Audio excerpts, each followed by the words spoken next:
At 6:47 a.m. on August 1st, 1943, Lieutenant Colonel Addison Baker and Major John Jerstad climbed into B-24 Liberator Hell's Wench at Benghazi Airfield in Libya as 178 heavy bombers prepared for the longest and lowest bombing raid in history. Baker was 36 years old, commanding officer of the 93rd Bomb Group with 11 months combat experience. Jerstad was 25, had already completed his required 25 missions 3 weeks earlier, and had volunteered to fly this mission as Baker's co-pilot. The target was Ploesti oil refineries in Romania, facilities that supplied 30% of Nazi Germany's fuel, and intelligence predicted 50% casualties before the day ended. Operation Tidal Wave required a 2,400-mile round trip at altitudes between 50 and 500 feet, treetop level. The Luftwaffe and German anti-aircraft crews had transformed Ploesti into the most heavily defended target in Europe. Previous high-altitude raids had failed. The only way to destroy the refineries was to fly directly through the defenses at chimney height. Drop delayed fuse bombs.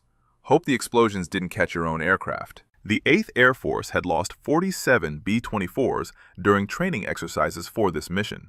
Pilots misjudged altitude over water, flew into hillsides during low-level practice runs, collided in tight formations. Command estimated they would lose 90 aircraft over the target. That meant 900 men. Baker knew these numbers. Jerstad knew them too. He'd finished his tour, could have returned home to Oregon. Instead, he'd asked to fly one more mission. Baker needed experienced pilots. Jerstad was operations officer, understood the mission plan better than anyone except Baker himself. Will they survive what's coming? Please hit that like button. It helps more people discover these stories. And subscribe. Back to Baker and Jerstad. Hell's Wench carried 10 crew members that morning. Navigator Harold Sweetman, Bombardier John McCormick, Engineer James Merritt, Radio Operator Cecil Fite, 4 gunners.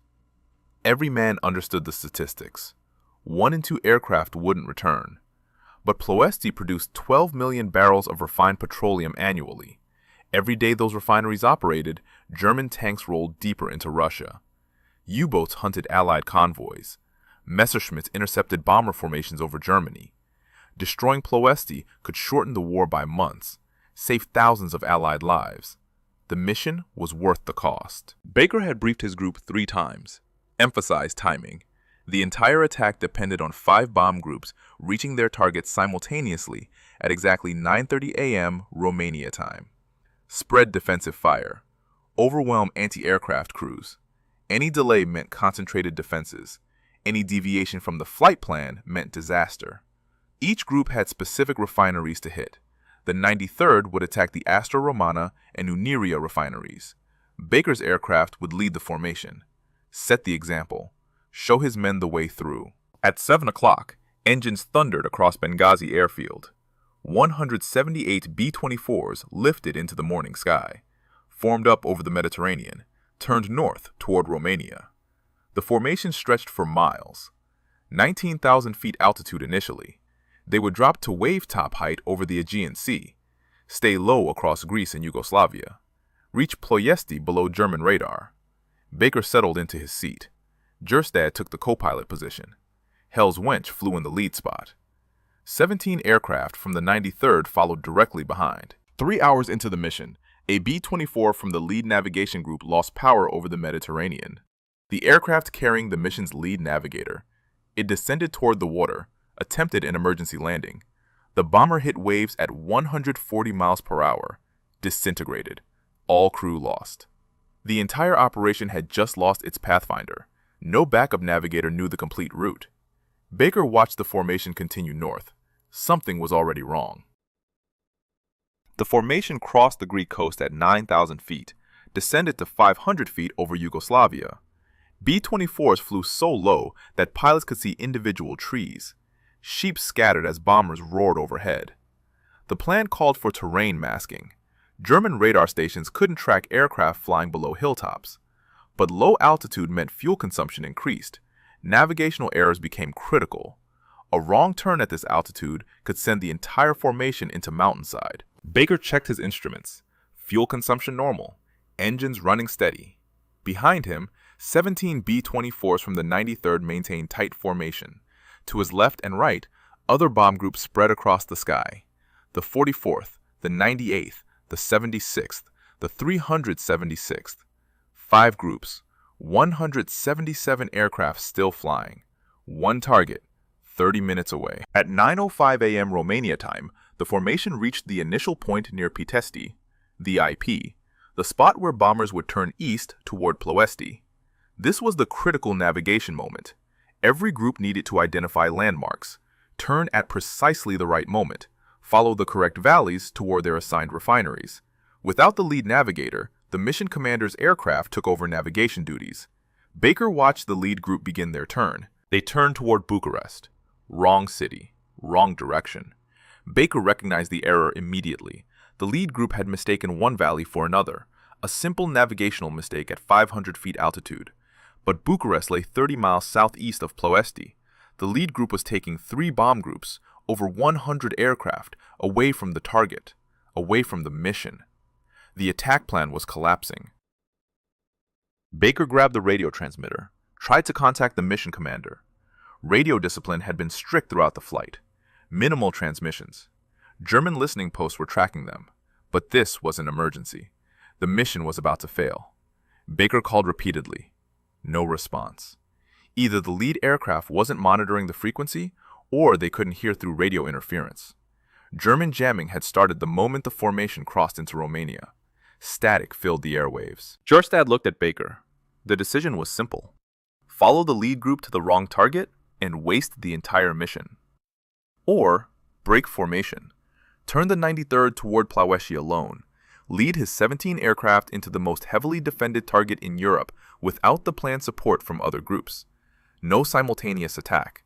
No split defenses. Every German gun would focus on the 93rd. Command had predicted 50% losses with the full formation attacking together. What would losses be with one group attacking alone? Baker made his decision in 5 seconds. He banked Hell's Wench hard left, away from the lead group, toward Ploesti. Behind him, every aircraft in the 93rd followed. 17 B-24s broke from the main formation. The original attack plan called for 94 bombers hitting Ploesti together. Now Baker was leading 18 bombers toward targets designed to be attacked by 5 times that number. German radar operators watched the formation split. Flak battery commanders received urgent updates. American bombers approaching from the south. Small group, 18 aircraft. Altitude, 500 feet. Speed, 210 miles per hour. Every available gun crew in Ploesti received the same order. Concentrate all fire on this group. Stop them before they reach the refineries. Baker flew toward the smokestacks of Astra Romana. 11 miles ahead, 10 minutes flying time. Jerstad scanned the horizon through the co-pilot window. Black smoke already rising over the city. Something else, too. Small, dark shapes lifting from the ground around the refineries. Dozens of them. Then hundreds. Barrage balloons. Steel cables dangling beneath them, designed specifically to destroy low-flying bombers. The cables would shred wings, tear through fuselage, rip engines from mountings. Ploesti defenders had raised every balloon in the city. Hell's Wench was flying directly into a forest of steel. At 9:17 a.m., Hell's Wench entered the Ploesti defense zone at 470 feet altitude. The city sprawled ahead. 7 major refineries, miles of pipelines, cracking towers, storage tanks, smokestacks belching black smoke, and above everything, barrage balloons. 300 of them. Steel cables stretched from ground to balloon, each cable designed to catch aircraft wings, snap them off, send bombers tumbling into the ground. Baker had no choice about altitude. The mission required bombing from chimney height. Delayed fuses needed time to arm. If they dropped from normal bombing altitude, the bombs would explode before penetrating deep into refinery structures. The entire mission depended on flying low, flying through those cables. The 93rd crews had trained for this, practiced low-level bombing runs over desert targets in Libya. But training targets didn't shoot back. Training balloons didn't have steel cables. Behind Hell's Wench, 17 B-24s followed in tight formation. Nose gunners tracked the balloons ahead. Top turret gunners searched for fighters. The Luftwaffe had stationed 200 fighters at airfields around Ploesti, Messerschmitt 109s, Focke-Wulf 190As, Romanian IAR-81s. Intelligence had predicted waves of fighter attacks during the bomb run. So far, no fighters appeared. German commanders were holding them back, waiting. The flak batteries would handle the bombers first. The first 88mm shell exploded 200 feet ahead of Hell's Wench. Black smoke, orange flash, shrapnel sprayed outward. Baker flew through the blast. The aircraft shuddered. More explosions erupted across the sky. German gun crews had the range. The Ploesti defenses included 230 flak guns, 88s, AAA batteries, machine gun nests on rooftops. Every gun opened fire simultaneously. The sky filled with tracers, red lines streaking toward the formation, black puffs of exploding shells. The barrage was so dense that pilots couldn't see through it. A balloon cable appeared directly ahead. Baker yanked the controls left. Hell's Wench banked hard. The cable passed 20 feet from the right wing. Another cable to the left. Baker rolled right, flying through the forest, dodging cables that appeared without warning through the smoke. Jerstad called out positions. Cable high left, cable low right. Baker flew by instinct. The refineries were 3 miles ahead. 3 more minutes. The formation had to stay together, had to reach the target. An 88 shell detonated beneath Hell's Wench. The explosion lifted the aircraft 30 feet. Shrapnel tore through the belly, punctured fuel tanks, ripped through hydraulic lines. Red warning lights flashed across the instrument panel, fuel pressure dropping in number 3 engine, oil temperature rising in number 1. The aircraft was bleeding. But the engines still ran. The controls still responded. Baker kept flying. 2 miles from target, another barrage balloon ahead. Baker aimed between 2 cables, calculated the gap. 40 feet clearance on each side. Enough room. He committed to the path. Then the aircraft jolted, hard impact on the right wing. The B-24 had clipped a cable Baker hadn't seen. The steel wire scraped along the wing leading edge, tore through aluminum. The wire caught on the outboard engine nacelle, held. The balloon was now attached to Hell's Wench. 300 pounds of rubber and canvas, dragging on the right wing, creating massive asymmetric drag. The aircraft pulled right. Baker fought the controls, struggled to maintain heading. Another shell exploded. This one struck directly. An 88mm round hit the right wing root, punched through the fuel tank. Aviation gas sprayed into the engine compartment. Hot metal, sparking electrical systems, leaking fuel. The mixture ignited instantly. Orange flames erupted from the wing, spread toward the fuselage. Hell's Wench was on fire. 1 mile from target, 60 seconds to the release point. Baker looked down, saw an open field below, flat, clear, perfect for emergency landing. They could set down safely. The entire crew could survive. Or they could continue the bomb run. Baker kept the nose pointed at Astra Romana refinery. The fire spread across the entire right wing. Flames reached back toward the fuselage. The metal skin glowed red. Temperature inside the cockpit climbed. Smoke filled the interior. The crew could bail out. Open field below meant everyone could parachute safely. Or Baker could set the aircraft down, execute emergency landing, walk away. Mission failed. But 17 B-24s were following directly behind Hell's Wench. If Baker landed now, those aircraft would follow. The entire 93rd would abort. The mission would fail completely. Jerstad knew the calculation. He'd flown 25 missions, survived the odds, earned his ticket home. Now he sat in a burning bomber with a choice: survival or mission. He didn't reach for the bailout lever, didn't suggest landing. He checked the bomb release panel, verified the delayed fuses were armed, prepared for the drop. Baker understood. They were continuing. The flames grew worse. Fire consumed the right wing from engine nacelle to wingtip. The aluminum structure began failing. Rivets popped from heat stress. Metal panels curled. The wing was disintegrating. But it still produced lift. The aircraft still flew. 45 seconds to target. The bomb bay doors were already open. Bombardier John McCormick lay prone in the nose. Watched the refinery approach through the Norden bomb site. Cracking towers, storage tanks, pipeline networks. The primary structures were dead ahead. Behind Hell's Wench, the 93rd Formation held together. Every pilot saw the flames. Every crew knew their lead aircraft was dying. But Baker hadn't turned away, hadn't landed. The formation followed. 17 B-24s flew through the flak barrage, through the balloon cables, through smoke so thick that visibility dropped to 100 feet.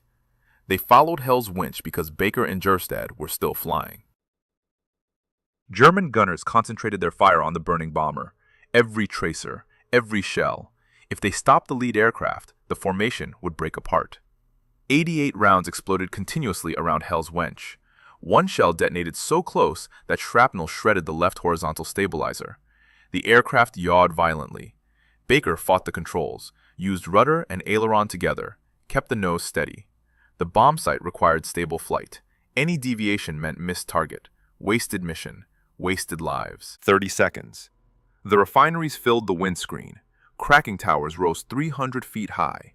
Hell's Wench flew between them at 400 feet altitude, wings level, speed steady. The fire had now reached the fuselage. Flames licked along the cockpit windows, paint blistered, glass cracked from heat.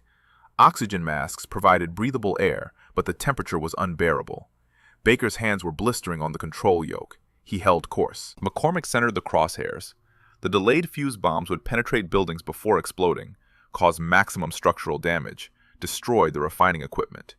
He waited for the precise release point, calculated drop trajectory, accounted for wind, altitude, speed. The numbers aligned. He pressed the release. 4,000 pounds of high explosive dropped from the bomb bay, fell toward the Astra Romana facility. Hell's Wench lurched upward as the weight released. Behind Baker, the formation released simultaneously. 18 aircraft, 72,000 pounds of bombs. The delayed fuses meant the explosions would occur in waves. First bombs penetrating deep into structures, then detonating, then the next wave, then the next. The entire refinery was about to be destroyed. But Hell's Wench was still in the blast radius.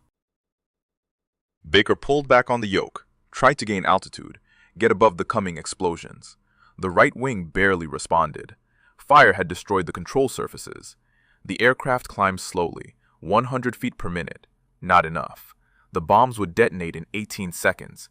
The blast radius extended 1,000 feet. Hell's Wench was 400 feet above ground, 500 feet past the target. Still climbing, still burning. The wing structure was failing. The fire had reached the center fuel tanks, and below, 18 seconds had just expired. The first explosion erupted beneath Hell's Wench. A delayed fuse bomb detonated inside the main cracking tower. The structure disintegrated. Steel beams shot outward. The blast wave hit the burning B-24 like a physical wall. The aircraft tumbled, rolled 30 degrees right. Baker fought the controls, leveled the wings. More explosions followed, sequential detonations as bombs penetrated deep into refinery buildings before exploding. The entire Astra Romana facility was collapsing. Fireballs rose 300 feet. Black smoke mushroomed upward. The 93rd had hit the target perfectly. Behind Hell's Wench, the formation scattered. Each B-24 peeled away from the target area, sought escape routes through the flak, through the smoke, through the balloon cables. Some aircraft made clean breaks, climbed rapidly, turned south toward Libya. Others weren't as fortunate. A B-24 from the 93rd hit a balloon cable at full speed.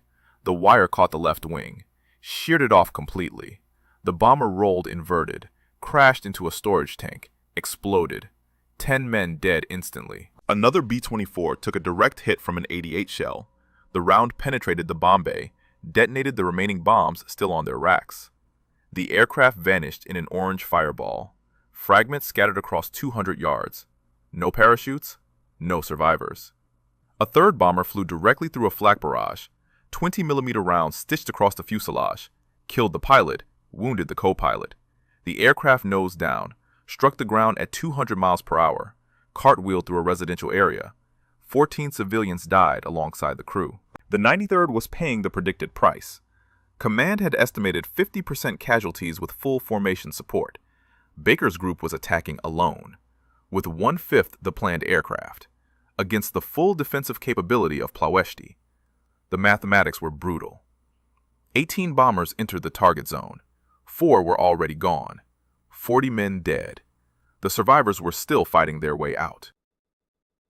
Hell's Wench climbed through the smoke at 800 feet, still burning. The right wing was completely engulfed. Flames had spread to the fuselage. The cockpit filled with black smoke. Visibility, 0. Baker flew by instruments alone. Airspeed, altitude, heading. The gauges showed critical damage. Number 3 engine seized. Number 4 losing oil pressure. Number 1 running hot. Only number 2 operated normally. The aircraft was flying on 1 functioning engine and 3 dying ones. Jerstad scanned the instruments, checked fuel levels. Both right-wing tanks were empty, ruptured by flak. Leaking fuel had fed the fire. The left-wing tanks showed half capacity. Maybe 30 minutes flying time remained. The Mediterranean coast was 90 minutes south. They wouldn't make it. The aircraft was dying. But they'd climbed to 800 feet, high enough for parachutes to deploy. The crew could bail out. All 10 men could survive, land in Romanian territory, become prisoners of war, but alive. Baker assessed their situation. The mission was complete. The 93rd had destroyed their assigned targets. Bombs had devastated the Astra Romana refinery. The other bombers were escaping. Some would make it back to Libya. Some wouldn't. But the attack had succeeded. Germany's fuel supply was crippled. The cost had been enormous. At least 4 aircraft lost, probably more. Hell's Wench was finished. No possibility of reaching friendly territory. The smart decision was immediate bailout. Save the crew. But Baker knew the statistics. Bailing out over Romania meant capture, interrogation, prison camp, years of captivity. Some crew members wouldn't survive that. The harsh conditions, disease, malnutrition. And if Germany lost the war, which seemed increasingly likely, some prisoners might never make it home. Executions happened. Massacres. The SS had killed prisoners before. Could happen again. Baker made another calculation. Hell's Wench still flew. Damaged, burning, dying, but flying. If he could gain more altitude, the crew could bail out over Yugoslavia, partisan territory. Friendly forces operated there, rescued downed airmen, smuggled them back to Allied lines. Higher altitude meant longer glide distance after the engines failed. Better chance of reaching partisan zones. But gaining altitude meant staying in the burning aircraft longer. The fire was spreading. Time was running out. Baker pulled back on the yoke. Hell's Wench climbed slowly. 900 feet, 1,000 feet, 1,200 feet. Every 100 feet of altitude bought the crew better survival odds, but the climb cost time. Time the burning aircraft didn't have. The fire had now consumed half the fuselage. Flames burned through electrical systems. Radio went dead. Intercom failed. Baker could no longer communicate with the crew, couldn't order bailout, couldn't coordinate evacuation. Each man would have to make his own decision. The engineer, James Merritt, stood in the cockpit doorway, watched Baker and Jerstad fight the controls, saw the flames spreading toward the cockpit, felt the heat radiating through the metal walls. He understood what Baker was attempting: gain altitude, give everyone better chance. Merritt returned to his station, didn't bail out, stayed at his post, monitored the dying engines, adjusted fuel mixture, transferred fuel from damaged tanks to functioning ones, bought them precious minutes. Behind Merritt, the 4 gunners remained at their positions. Top turret gunner tracked the sky for enemy fighters. Waist gunners watched for pursuing Messerschmitts. Tail gunner scanned their 6 o'clock position. No fighters appeared. The Luftwaffe had pulled back. German commanders knew Hell's Wench was finished. No need to waste ammunition. The burning bomber would crash on its own. The gunners could see the ground through gaps in the smoke. Romanian countryside, fields, villages, enemy territory. They stayed at their stations. 1,500 feet. The aircraft shuddered violently. Number 4 engine seized completely. The propeller windmilled, created massive drag. Baker compensated with rudder. The aircraft yawed right. He fought it level. 3 engines remained. Number 1 running on failing oil pressure. Number 2 still good. Number 3 restarted after cooling briefly. But the restart wouldn't last. The engine was damaged, running rough, producing minimal power. The right wing was structurally failing. The fire had burned through primary spars, load-bearing members. The wing bent upward under aerodynamic stress. Metal groaned. Rivets popped like gunshots. The wing was folding. When it failed completely, the aircraft would roll inverted, spin into the ground. No time for bailout. Everyone would die in the crash. Baker needed altitude before that happened. needed to get high enough that when the wing failed, the crew could escape the tumbling aircraft. 1,700 feet. They were 15 miles south of Ploesti now, still over Romania, still enemy territory, but closer to Yugoslavia. The partisan zones were 40 miles ahead. If they could maintain altitude for another 10 minutes, they'd reach friendly territory. The crew could bail out safely, get rescued, return to fight another day. Baker pushed the aircraft harder, demanded performance it couldn't give. The remaining engines screamed, overheated, began failing. Number 1 engine caught fire. Different fire from the wing blaze. This one burned inside the nacelle. Engine oil ignited. Flames shot from the cowling. The fire spread to number 2 engine, the only engine still producing full power. Baker watched his last good engine start to burn. He had maybe 90 seconds before complete power loss. 90 seconds to gain every possible foot of altitude. He kept climbing. Bombardier McCormick lay in the nose, watched the ground pass beneath, calculated their trajectory. Airspeed dropping, altitude increasing slowly, rate of climb decreasing. The mathematics were clear. They wouldn't make Yugoslavia. The engines would fail before they crossed the border. The aircraft would crash in Romania. But McCormick didn't move toward the escape hatch, didn't prepare to bail out. He stayed at his station, trusted Baker's judgment. 1,900 feet. Number 2 engine died, just stopped. No explosion, no dramatic failure. The engine simply quit, starved of oil, seized from heat, gone. Now Hell's Wench flew on 2 damaged engines, number 3 running rough, number 1 burning. The aircraft couldn't maintain altitude anymore, started descending, 100 feet per minute, then 200. The descent accelerated. Baker had run out of options. The crew had maybe 60 seconds to bail out before the aircraft became uncontrollable. He needed to give the order, but the intercom was dead. He couldn't tell them to jump, and the right wing chose that moment to fail. The right wing separated at the root. The entire structure tore away from the fuselage. 28 feet of wing, 2 engines, fuel tanks, all gone in one catastrophic failure. The sudden loss of lift on one side rolled Hell's Wench violently. The aircraft snap-rolled left, inverted in 2 seconds. The centrifugal force pinned everyone against the walls, made movement impossible. Escape hatches were now above the crew. Gravity worked against them. No one could reach the exits. Baker fought the controls uselessly. With one wing gone, aerodynamic forces overwhelmed any control input. The rudder had no effect. Ailerons couldn't counter the roll. The aircraft was tumbling. Spinning toward the ground in an uncontrollable descent. Through the windscreen, Baker saw earth and sky alternating rapidly. The horizon spun. The altimeter unwound. 1,800 feet, 1,600, 1,400. Descending at 3,000 feet per minute. The crew knew what was happening, felt the violent roll, understood the wing had failed. Merritt grabbed for handholds, couldn't reach them. The centrifugal force threw him against the bulkhead. The gunners tumbled through the fuselage, slammed into equipment, into each other, into the burning walls. McCormick in the nose watched the ground rush upward, calculated impact in 28 seconds. He didn't scream, didn't panic, just watched. Jerstad remained strapped in the co-pilot seat. The harness held him secure despite the violent rotation. He looked at Baker. Both men knew. This was the end. No bailout possible. No emergency landing. No survival. The aircraft was a spinning coffin.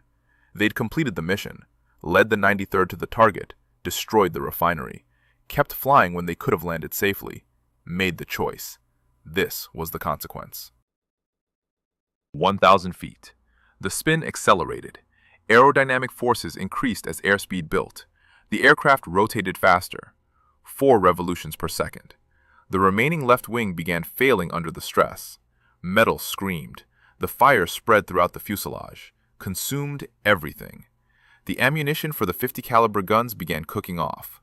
Rounds exploded randomly, sent bullets ricocheting through the interior, added chaos to the catastrophe. The ground details became visible. Trees, a road, farm buildings, Romanian farmers working fields. They looked up, saw the burning bomber spinning downward, black smoke trailing behind it in a corkscrew pattern. The sound was immense, screaming engines, rushing wind, exploding ammunition. The farmers ran, scattered away from the impact point, knew what was coming. 600 feet. Hell's Wench completed its final rotation. The nose pointed almost straight down. The remaining engines still ran, still pushed the aircraft faster toward the ground. Baker saw the impact point. A field. Bare earth. The aircraft would hit at over 300 miles per hour. The impact would be instantaneous. No pain, no drawn-out death. Just sudden ending. 300 feet. Jerstad reached across the cockpit, gripped Baker's shoulder. A final gesture. Acknowledgement. They'd flown together, made the hard choice together, would die together. Baker nodded once, kept his hands on the controls, died doing his job. Pilot to the end. Hell's Wench struck the Earth at 9:47 a.m. Romania time. 3,000 pounds of remaining fuel detonated on impact. The explosion created a crater 15 feet deep and 40 feet across. Debris scattered across 200 yards. The aircraft disintegrated completely. All 10 crew members died instantly. Lieutenant Colonel Addison Baker, Major John Jerstad, Navigator Harold Sweetman, Bombardier John McCormick, Engineer James Merritt, Radio Operator Cecil Fite, 4 gunners whose bodies were identified by dog tags recovered from the wreckage, the volunteer who didn't have to fly, the commander who led from the front, and 8 men who followed them into hell. Gone. Romanian authorities arrived within the hour, recovered what remained. 10 Americans who'd flown 1,500 miles to destroy oil refineries, who'd succeeded, who'd paid the ultimate price. The bodies were buried in a local cemetery, the graves marked with wooden crosses. The war continued without them, but their mission had changed everything. Operation Tidal Wave concluded at 10:32 a.m. on August 1st, 1943. 178 B-24 Liberators had departed Benghazi that morning. 125 returned. 53 aircraft lost. 310 airmen killed. 54 captured. 108 wounded. The single costliest air mission in American military history to that point. The losses exceeded even the worst predictions. Command had estimated 50% casualties. The actual figure reached 30% for aircraft, but among the crews that pressed their attacks to the target, losses approached 60%. The 93rd Bomb Group paid the heaviest price. Addison Baker led 18 bombers toward Ploesti after breaking formation. Only 11 returned to Libya. 7 aircraft lost. 70 men dead or missing. But those 18 bombers had destroyed their assigned targets completely. The Astro Romana refinery was knocked offline for 3 months. The Uniria facility remained closed for 6 months. Delayed fuse bombs had penetrated deep into critical equipment. Cracking towers collapsed, pipeline networks ruptured, storage tanks burned for days. German engineers surveyed the damage and reported complete reconstruction would take years. Across Ploesti, the other bomb groups achieved similar results. The refineries that supplied 1/3 of Nazi Germany's fuel were crippled. Daily production dropped from 12 million barrels annually to less than 4 million. The shortfall created immediate problems for German operations. Luftwaffe sortie rates decreased. Panzer divisions received reduced fuel allocations. U-boats spent less time on patrol. The strategic impact rippled throughout the Wehrmacht. Some historians estimate Operation Tidal Wave shortened the war in Europe by 3 months. But the cost haunted military planners. 53 aircraft, 310 men. The mathematics were brutal. Command evaluated whether the results justified the losses, whether destroying oil refineries was worth the price in American lives. The debate continued throughout the war. No clear answer emerged. The oil was crucial. The losses were catastrophic. Both facts remained true. The Medal of Honor citations arrived 6 months later. 5 men received America's highest military decoration for actions during Operation Tidal Wave. More medals of honor than any other single air operation in history. Lieutenant Colonel Addison Baker received his posthumously. The citation read that he flew his burning aircraft to the target, despite having opportunity to land safely, led his group through the heaviest defenses in Europe, completed the mission at cost of his life and the lives of his crew. Major John Jerstad received the Medal of Honor posthumously as well. The citation noted he volunteered for the mission after completing his required tour, served as Baker's co-pilot, remained at his post in the burning aircraft, made the choice to continue when survival was possible, died completing the mission. He was 25 years old, had finished his war, could have gone home to Oregon, instead flew one more mission, never returned. The other 8 crew members of Hell's Wench received no individual medals. Their names appeared in casualty lists. Harold Sweetman, John McCormick, James Merritt, Cecil Fight. 4 gunners whose families received telegrams explaining their sons had died in action over Romania. Standard wartime notifications. Nothing that captured what they'd done. Nothing that explained they'd flown a burning bomber through the worst defenses in Europe because their commanders asked them to. If this story moved you the way it moved us, do me a favor, hit that like button. Every single like tells YouTube to show this story to more people. Hit subscribe and turn on notifications. We're rescuing forgotten stories from dusty archives every single day. Stories about pilots who chose the mission over survival. Real people, real sacrifice. Drop a comment right now and tell us where you're watching from. Are you watching from the United States, United Kingdom, Canada, Australia? Our community stretches across the entire world. You're not just a viewer, you're part of keeping these memories alive. Tell us your location. Tell us if someone in your family served. Just let us know you're here. Thank you for watching. And thank you for making sure Lieutenant Colonel Addison Baker and Major John Jerstad don't disappear into silence. These men deserve to be remembered, and you're helping make that happen.